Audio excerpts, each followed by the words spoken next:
What's up guys, welcome back to your Heroclix headquarters. Today I've got a fun and interesting new type of video for you guys. I'm calling it Outwitting the Opposition.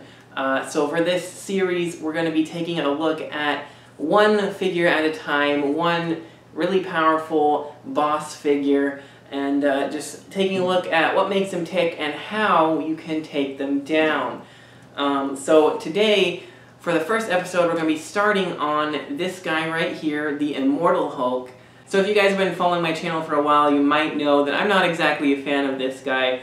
I think he's actually a little bit overrated, and I'm going to explain how you can defeat him in your games. But as they say, keep your friends close and your enemies closer. So to understand how to defeat him, first we have to know what he does. So without further ado, let's check him out. Alright, so here he is, Immortal Hulk himself. He can be a pain to deal with at times, but let's take a look at what he does so we can understand it better. He's got the Avengers, Brute, and Monster keywords. So most of the time you're going to be seeing him on an Avengers or a Monster themed team. There's not really a lot of good Brutes to team him up with right now. But he does also have improved movement to ignore elevated and hindering terrain. So do watch out for that. So the first trait he has here, Immortal Hulk can't be chosen for Mastermind. And when Immortal Hulk would be KO'd the first 2 times in a game, instead turn him to click number 1 and he scores 25 points for your opponent. When Immortal Hulk would be KO'd for the 3rd and final time in a game, he scores 50 points instead of 100 for the opponent protected pulse wave. So every time you would KO him, he's going to turn back to click number 1, which is important to remember, and you're going to have to KO him 3 times, which can be a bit of a hassle sometimes, but with the right tricks, it's not really that hard. And it's also important to note that you are going to be scoring 25 points each time, each of the first 2 times you KO him, so it's not totally wasting your efforts to KO him once or twice in a game. You're still going to get something back for your effort. Now moving on, he has another trait that whenever a friendly character within line of fire is damaged by an opposing attack, put a vengeance token on this card. Free, remove 2 vengeance tokens to use charge at no cost. So he has to have line of fire to his friendly characters that are being attacked. So what's important to remember there is that his friendly characters have to be damaged by an attack, and he has to see them to get vengeance tokens. So if you can prevent him from seeing the attacks or damage characters without doing actual attacks, which there's a lot of ways to do that, and we'll get into that in a minute, then you can prevent him from getting vengeance tokens, and if you can prevent him from getting vengeance tokens, you can prevent that free charge at no cost. Then he also has a special on his damage that gives him Outwit and Protected Outwit. He's got that on the last half of his dial, so it's important to remember that Outwit isn't going to help you on the last half. He also has a special defense power that gives him Stop, Invincible. So Outwit isn't going to help you too much on the stop click, but we can take a look at his dial. So as you can see, on click number 1, he is pretty much just going to have Outwit. He has Earthbound Neutralize, which is going to stop him from using all of his improved movement abilities, as well as his willpower. So you don't really have to worry too much about him. He's really just a 100-point outwitter, and that's all he can do. Now, your opponent will most likely try to push him by turn 2, which means at least by turn 3, he's going to be able to charge Super Strength with that 4 damage. Potentially sooner too if you've managed to make a few attacks that he's seen. Do be careful that on turn 2 they might push him, and if he already has 2 vengeance tokens, he's going to be able to charge at no cost right away. But even if he does get to click 2, Outwit isn't going to be totally useless, as you can still use Outwit on his charge. So remember that you might not be able to outwit his defense power, but you can outwit his charge. That's going to outwit the charge at no cost from his trait as well. So he won't be able to move if you can avoid getting near him. He's not going to be able to attack you. He also has Battle Fury, so you don't have to worry about, you know, if he picked up an object or something, he's not going to throw it at you. because with Battle Fury you can't make ranged attacks. So now my strategy whenever I see an Immortal Hulk is always to basically ignore him until he gets to click 2. From click 2, I'm going to try to outwit his charge. If I can't do that, then my main goal is to block his line of fire so he can't see my characters attacking his characters. And remember, he has to see his friendly characters that are getting hit. So a funny thing that you can actually do, let's just do a quick example here. Alright, so a quick little example here. Let's say he's got a friendly Spider-Man, friendly neighborhood Spider-Man over here, and your character maybe is trying to be stealthy over here. If you were to charge right here to attack his friendly character, he's not giant size or anything, so he's not going to be able to see his friendly character get hit. He might be able to see the attacker, but he can't see who's being attacked. So as long as he can't see his friend actually take damage, he's not going to get a vengeance token. So try to line up your attacks in a way that will block his line of fire to his friendly characters.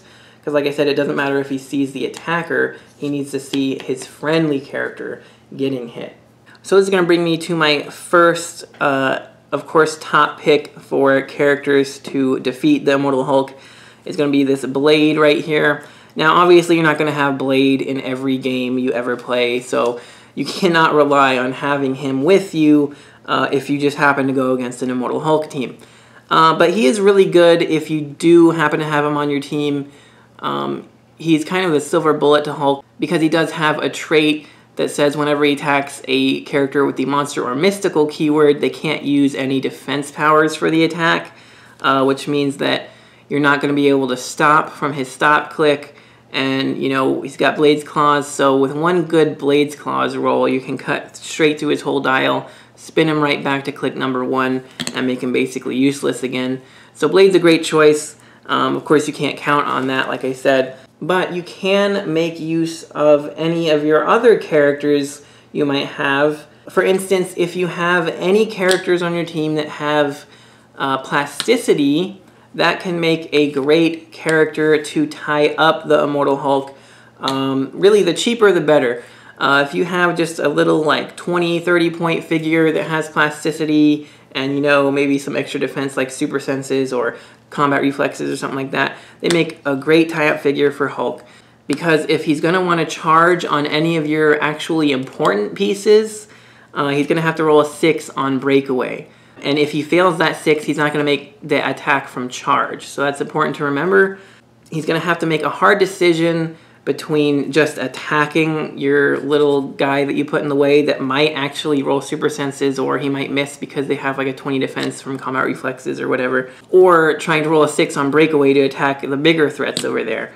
So I definitely recommend trying to tie him up with a low-cost plasticity figure, as that can be a very effective strategy to keep him contained because he is a 100-point figure. So if we're talking about a normal 300-point Heroclix game, that's a third of your opponent's team that's going to be essentially useless over here, stuck with this plasticity figure, while the other, you know, 250 points of your team can be dealing with 200 points of their team.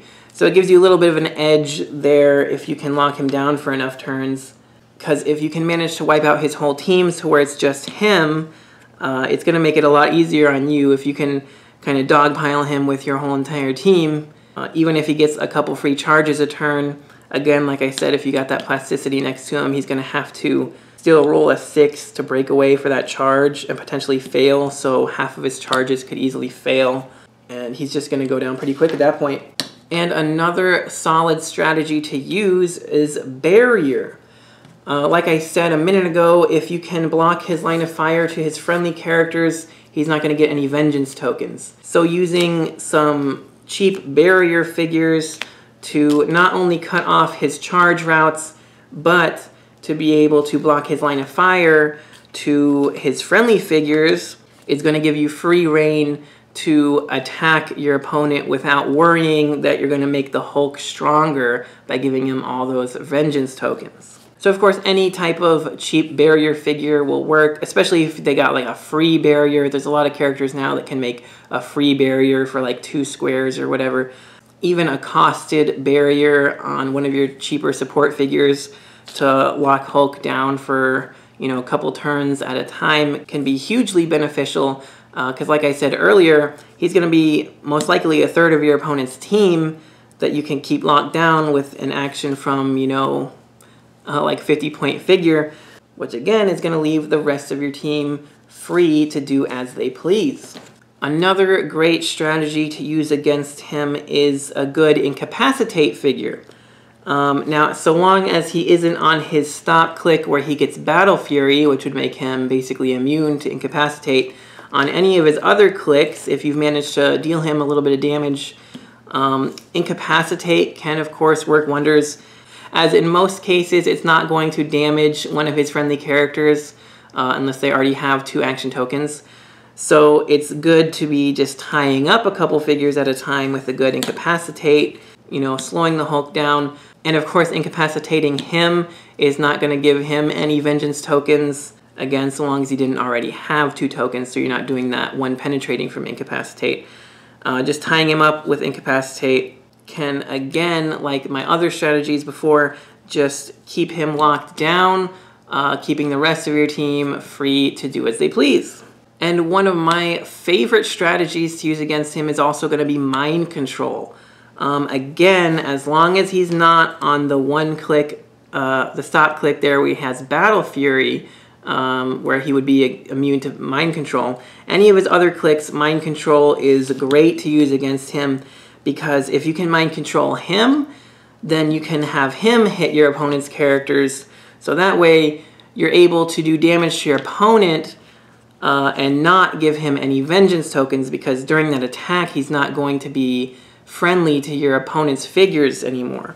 So of course that can be a hilarious strategy to use their own Hulk figure against them, and they're not getting any benefit from the vengeance tokens. And lastly, I wanted to also talk about Penetrating Blast, as well as Exploit Weakness.